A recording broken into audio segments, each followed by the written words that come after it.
דוקטור, אתה באמת מצפה שאני אאמין שאתה מבין את האישיות שלי יותר טוב ממני?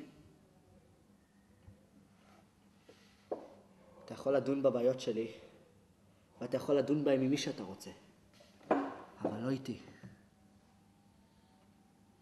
אני לא מעוניין. אני אפתור את הבעיות שלי מבלי להזדקק לשירותי וטרינר.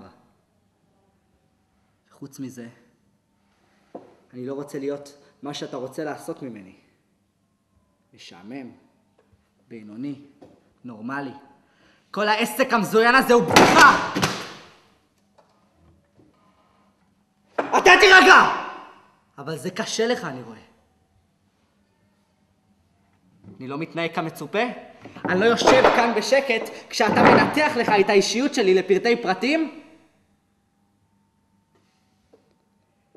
עכשיו תקשיב לי. כל מה שאני רוצה הוא קצת מנוחה, קצת שלווה ושקט. ואני לא חייב לדבר איתך או עם מישהו אחר על החרדות שלי.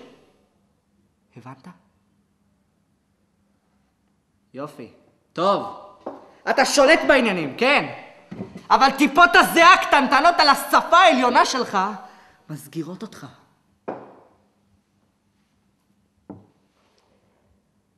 תקשיב טוב. אתה חייב לחזור לשם, ואתה חייב להגיד להם לשחרר אותי מפה. כי אני מוכן לצאת מפה עכשיו. אז אתה תחזור לשם ואתה תגיד להם לשחרר אותי מפה. אני מזהיר אותך!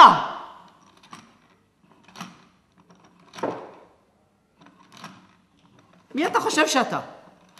אלוהים? יושב לך שם ומחדד עפרונות.